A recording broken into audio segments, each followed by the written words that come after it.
No one man should have all that power. Hello and welcome to the next episode of Matt and Todd Go to the Movies with special guest Tim Davis. Hello. This is the podcast where all three of us went to see a movie at our local Regal cinema, and now we're sitting in Matt's Honda Pilot, and we're going to talk about the movie we just saw. We're going to try to give you guys a little bit of information about it, such as, should you see it, should you not see it? Should you wait for streaming, or should you avoid it completely altogether? Should you bring snacks, should you not bring snacks? Should you embrace a smile while you're watching it, or should you frown completely through the whole movie?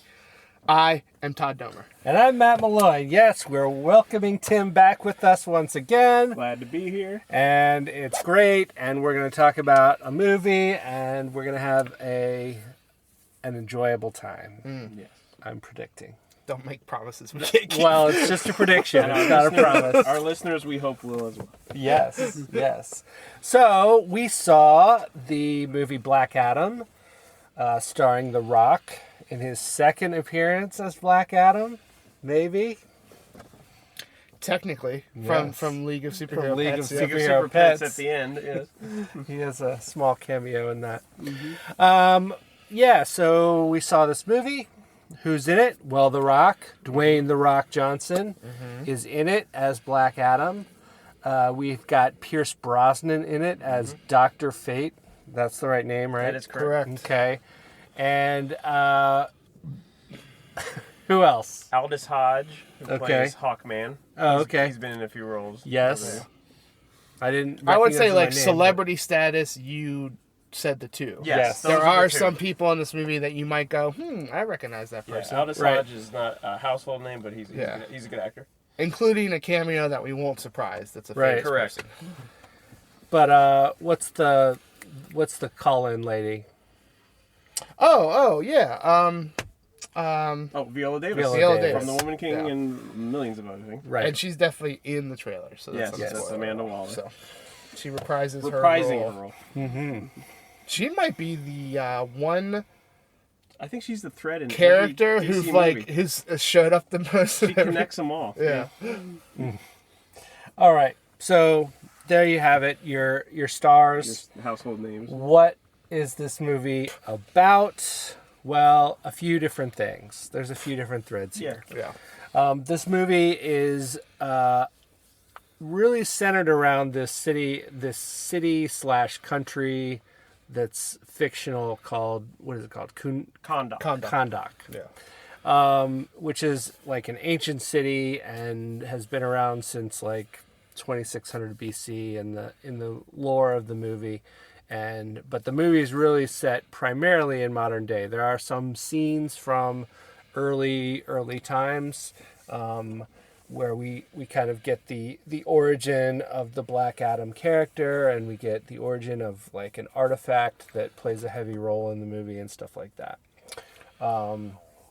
So basically what happens is in modern day there's like this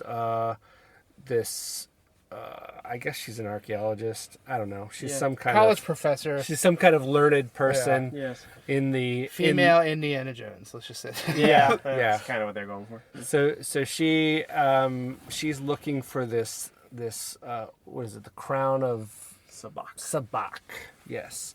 She's looking for this crown that's like from ancient times and supposedly has special powers, and anyway, it shouldn't ever be used because the powers are evil.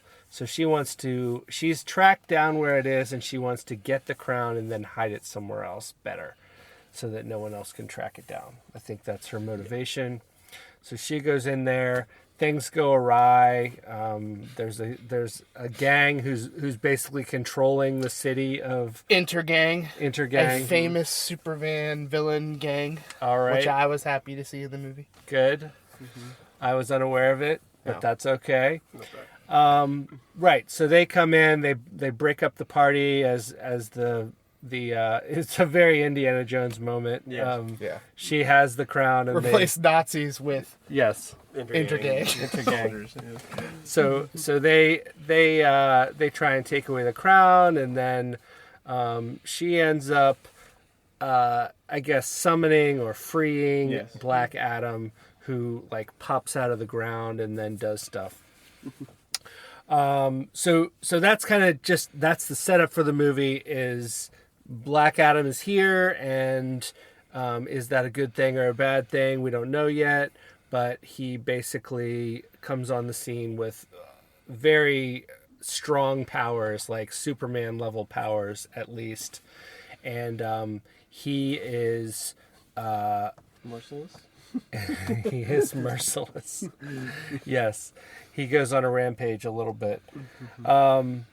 So basically, then the other kind of thread that comes in is this group of superheroes called the Justice Society comes on the scene. Yeah. And that encompasses Hawkman, Dr. Fate, Atom Smasher, Yep. and Wind Girl. What's her name? Cyclone. Right. And Although Wind Girl's a strong contender. yes, Yes. yes. So Cyclone can control wind. Atom Smasher can grow. Dr. Fate can see the future and has other magical powers. And Hawkman has wings that appear and a lot and Yeah, a big mace. They didn't really like at all Explain him. delve into like what he can and cannot do. Yeah. But don't worry, listeners, I'll get into that during my review. Yes, Yes. yes. Todd is here for Big Hawkman fan. yes. Okay, so they come on the scene and they're like, "Hey, Black Adam, we got to figure out what to do with you. We don't think you're good to be free in the world, and we want you to, surrender to us so that we can take you into custody." And so that is kind of a theme back and forth between those two groups, or the group of superheroes and Black Adam. And then, as it turns out, there's a betrayal by the archaeologists team. This guy goes over to the dark side, and he really wants the crown. And eventually he gets his hands on it, and then bad things happen, and then there's a big fight at the end. Sounds about right. That's what I would expect. I think that's where we'll go with the plot, with the spoilerless plot summary. So, Todd, in all your comic book nerdery, please bring your impressions of Black Adam to the fore at this time. I will bring the thunder. Okay, so there's a lot to unpack in this movie for me. So I'll start with like the movie, not really like the comic book side of things. Okay. And I'll try to keep my talking to a minimum because I could Okay. probably go forever. Yes. Okay, as a movie, I think this is a better installment than what DC has had to offer for a while. With the exception, I guess, of the Peacemaker show. Not Suicide Squad, but the Peacemaker show, in my opinion. But it still falls into DC's problems. They still are doing things. I mean, this one stretched a little bit. It got a little bit. It pushed the boundaries of the box, but it was not outside the box. You still got like a huge kind of world-ending event. You still got like heroes and I mean like all the stuff you would expect from a DC movie. It gets dark at times, but I think it did try to not get so dark from previous installments that have been super dark. In general, I'm going to come out and say this is a good effort by DC Films, and I think this is a fine building block. Like, I think you can build off this and you can get better as you go, but who knows? There's so many things going on in DC right now, and there's like ownership shakeups and people who were in charge or not in charge, and who knows where any of this is going at this point. So I think as a movie, I have some things that I liked about this movie. I have some things that I didn't like about this movie. I would say the script was not the best. Nope. And honestly, from what I've like heard, I think that's one of the biggest gripes that a lot of people have, is that the script is just not that great. kind of almost very predictable. The story is kind of very predictable as well. Like, just kind of, as much as there's like new stuff that's interesting, they fall back into like paint by numbers at times. They fall back into what they know, which hasn't succeeded, so I don't understand why they keep doing that. But I guess baby steps, and this is a baby step forward. Not a giant leap, not a regular step, a baby step. So, as far as like the acting goes, I thought everyone did a pretty okay job. I mean, The Rock is pretty stoic, but that's the character. It's weird to see The Rock as stoic, but that's the character he's portraying. And I think, honestly, and this is probably my gripe with a lot of movies that have a character like this, my biggest complaint as far as portrayals or anything like that is the kid in this movie, who at times is so bad, like, that it's just like, why, like, eliminate the character. Like, I mean, like, why, you didn't need the kid didn't need to be there. And this is the archaeological woman's kid. And he was not good. Like, almost every scene he was in, I just was like, holy crap, this is my problem with Last Action Hero all over again. Where that movie's a brilliant movie to me, but is ruined by the kid in it. An old Arnold Schwarzenegger callback for all the people listening. I remember. So, but otherwise, I thought, like, I really dug the portrayal of heroes in this movie. You don't get a huge backstory for almost anyone besides Black Adam, but it kind of left me going, well, you know what? I would like to see the Justice Society of America more, even though now it's just the Justice Society. I liked seeing those characters, and I'm like, okay, I'm intrigued. Like, you hooked me a little bit. I'd like to see more. And I'm a huge fan of the Justice Society in general, in comics. So, but when it comes down to the script and the story, it just still falls short. And it's a good effort from, the trash that they typically put out. So, it makes me a little bit hopeful for the future of these films, but we'll see. Maybe they'll squander this opportunity like they squander every opportunity. So, I mean, other things that, like, a movie, one of the things I thought was really good about this movie was the CG. Or CGI or whatever. Like, I thought,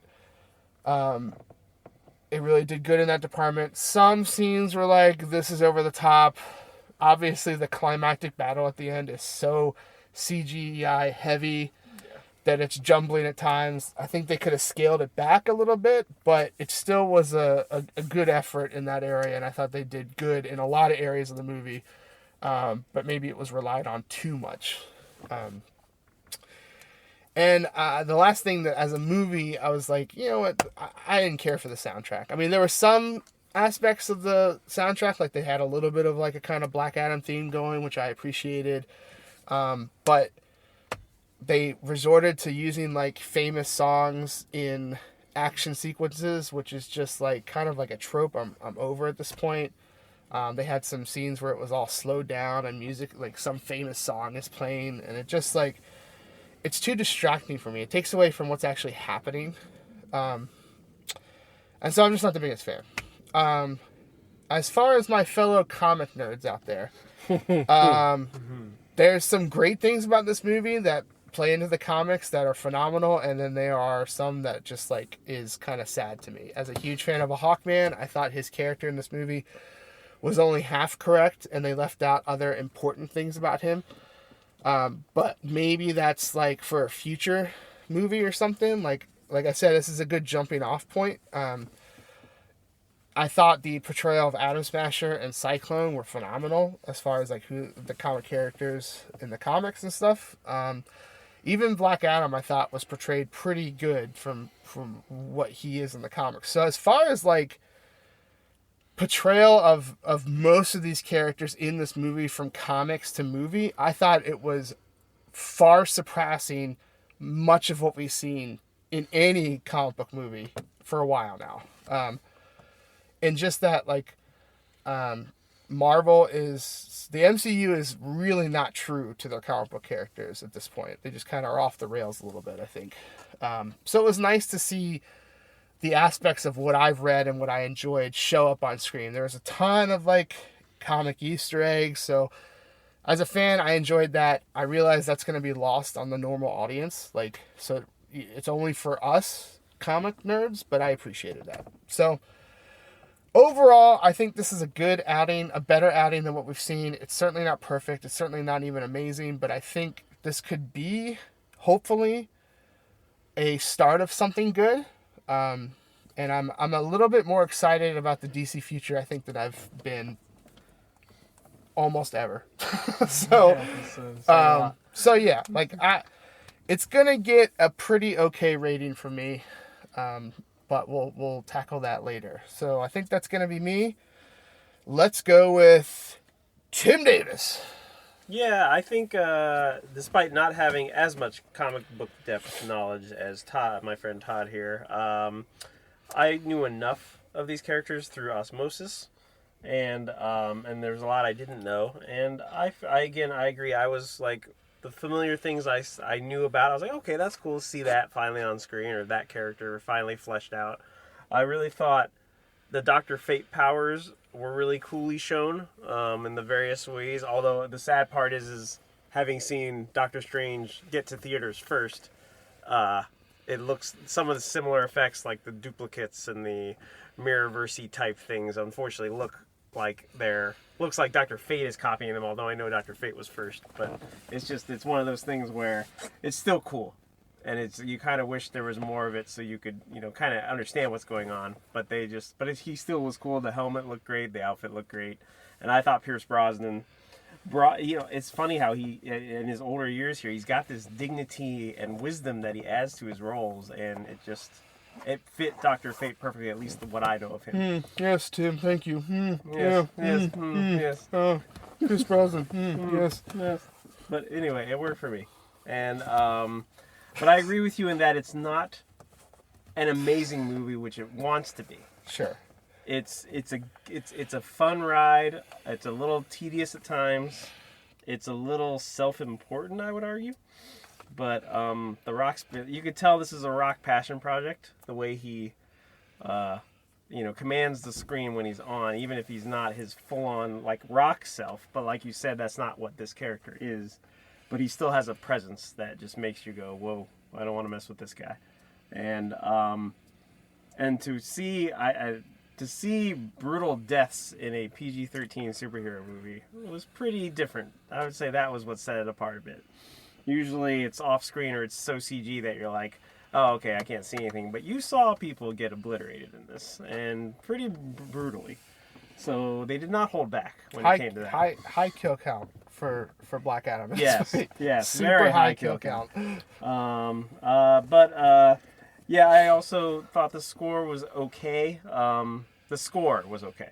Yeah. Like, they tried to get heroic themes, like you said, mixed with kind of Indiana Jones' vibes.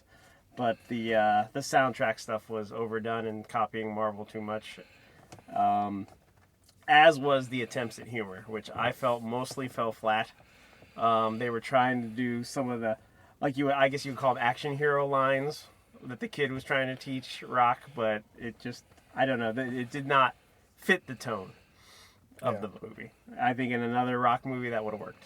But overall, yes, I agree. I'm mostly with you, Todd. It could be a good building block. Could be.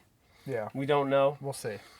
I think Rock has enough power in Hollywood now that if this movie does well, that DC might give him more power, so to speak, in decision making. And maybe with his vision going forward, he can help things move along, although we don't know what Rock's vision is either. But this movie falls under the old regime too, so we don't know what the new regime. That is true as well. But overall, yes, I did not find myself groaning like I did the last few DC movies going, what is going on here? But I did not say, oh my gosh, this is amazing either. So yeah, I'm right with you, where it's going to be okay, a step above other DC stuff, but still some work to do. Matt? Well. Mr. Not Comic Guy at all. Yes. Like, how did you feel about this old Black Adam? Yeah, so I'll bring you the perspective of someone Layman. who didn't have the background, who honestly has heard of and seen Hawkman and Black Adam, and that's about it. Yeah. The other people were fairly new to me. So I'd say generally I mostly enjoyed myself. Good. I will say that yes, the kid was terrible. Yeah, It's just yeah, so It's bad. felt shoehorned in, and like they were, And it got it tested in an audit, like it tested that way. somehow it got progressively worse through the film. Like It the did. start of the Yes. kid acting was not that bad. No, yeah, at the Pretty on beginning- point, At the honestly. beginning, I was like, okay, Right. And it's just like as the movie progresses, it's like worse Yeah. and worse and Yes. worse until it's utter crap, and you're like, "Come on now, what happened here?" And I don't know how old the kid is supposed to be, Right. but at one point he's given a cape, and it's like, what? yeah. I thought he was like 13 or something, and now he's been giving a cape to wear. And then he tries to be inspirational at one point. yeah. His inspirational speech Oh my was gosh. the worst Awful. part of the movie. So it was terrible. so bad because he's talking his speech. And it's in a giant open space where he's trying to reach everyone Right. of the citizens. And he's it's not like, yelling. Come he's on, not, guys, he's we not got to projecting. band together. Yeah, and he wasn't not projecting. It just was so bad. Yes. So that's a bad part of this movie. In general, I thought that, I love to see powers exhibited, and that's kind of cool. And I thought the CG was fine for this, for the most part. Todd, you mentioned the last battle, which was very heavy on CG and looked a little wonky at It got times. cartoonish at times. It Yes. So. What I also will say is that I thought, so there's a lot of fighting in this movie. Yep. And sometimes it just feels like it's fighting to have fighting. Yeah. Yeah. And I was like, we could dial back the fighting maybe 20% and like work on the script a little more Yes. and make it like a more engaging story than just having like cool powered people fight each other and people who have no powers too and destroy them in merciless ways. But yeah, my impression was like, okay, here's like an extended fight scene. Well, we didn't really need that. Nothing was really accomplished by it a lot of times because of this conflict between the Justice Society and Black Adam. They had several fights between them. It's also there's several fights between Hawkman and Black Adam, just the two of them. Like Right. And it was like, okay, stop fighting. You two stop You fighting. two You stop. both need a timeout. Like separate. right. So I thought too much fighting is my general feeling You there. wouldn't think, You wouldn't think that Would would be be a a problem, but I felt it was a little overpowering as like a theme of the movie is like, here's another fight. Here's another random fight. Tired of superpowered fighting? Let's watch regular people fight. Exactly. I thought that as someone who didn't have any background on some of these characters, I thought they were just kind of like thrown at you without a lot of explanation. They tried to set up a little bit for each one, so you at least knew kind of, oh, this is Wind Girl, oh, this is Growing Boy. Yeah. But But they do it in the most stereotypical, like paint by Correct. numbers way. Yes. Of, here's the roster. Hawkman, blah blah blah blah blah. Yeah, Cyclone, yeah. blah blah blah blah blah. Like Doctor Right. Fate, blah blah blah blah blah. right, exactly. their- And it took like 3 minutes. Then you're like, and go. Like, Yes. That was it. There they are. I care about them. So, so yeah, and what you just said, Tim, like caring about these characters Yeah, they without didn't really much give you development, time. Yeah. they didn't do a great job with developing any character except for Black Adam. Right. That character, That was the only they did arc. okay. The only and, arc. and that was, that's where we got our prehistoric times flashbacks. But overall, not bad. I don't know that I've watched enough of the DC Universe films to say this is a cut above or below. But in general, I enjoyed it. I think it's an above average, maybe a little bit film from an enjoyment standpoint. So I don't know. That's kind of where I'll leave it. Nice. Yeah. Well, down to business, fellas. Down to the business. So, how many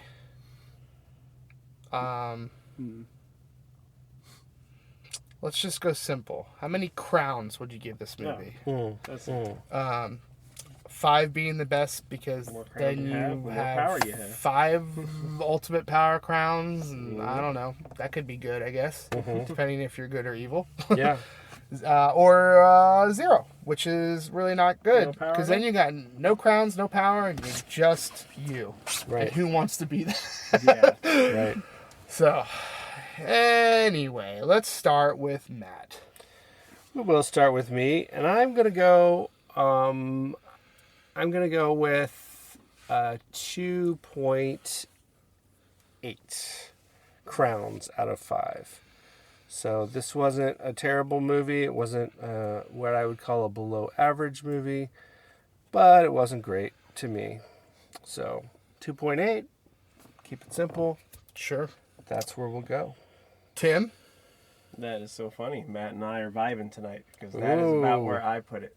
2.8 was the number I had in my mind. Okay. Like you said, slightly above average, but I can't get to a 3 because I honestly don't know how much repeat value this movie has. Okay. Oh gosh. Oh. We're just blinded by the car across from us. We were just blinded by the light. Todd? Well, so I think if I was rating just the movie, I might be like right on the money with you guys. But a lot of the comic Easter eggs landed with me because, I'm that kind of guy. And I appreciated the effort of those kind of comic callbacks. So it's going to shoot up my rating a little bit. I'm at like a 3.3. Oh, okay. I think people will definitely tear this movie apart.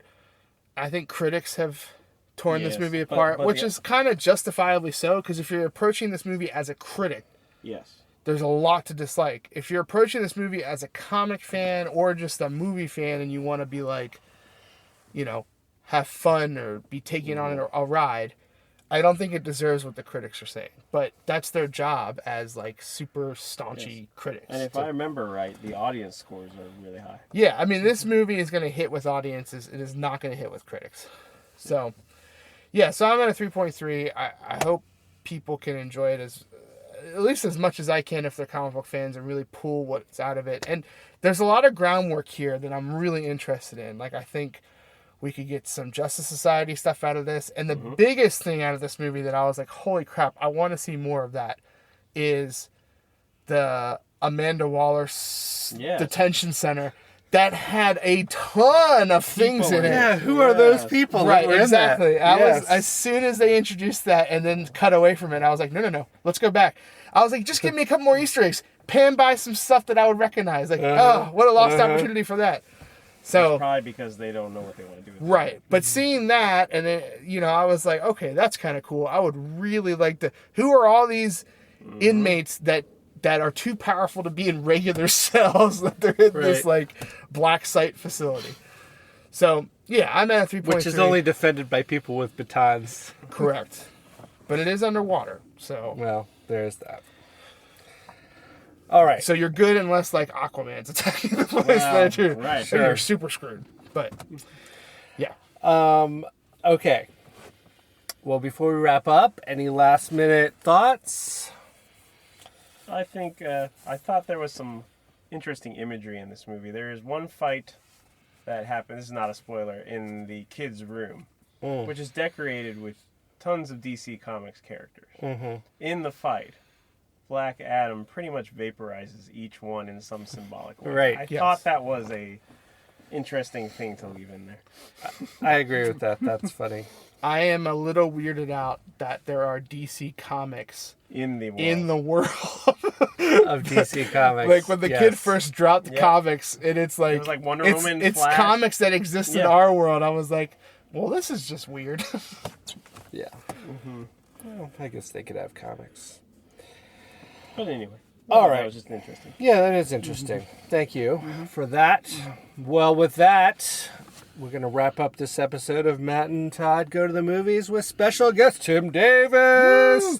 And we reviewed Black Adam tonight, and we gave it an average rating of 2.9 and 2/3 of a tenth of a crown. Almost And that's a decent score, and I think we would say you can be happy seeing this if you like superhero movies. A theater movie. Yeah. Yes. It's a big movie with lots of action, as I mentioned, maybe even too much, but go enjoy it in the theaters while it's there, and you can tell us what you think if you decide to do so.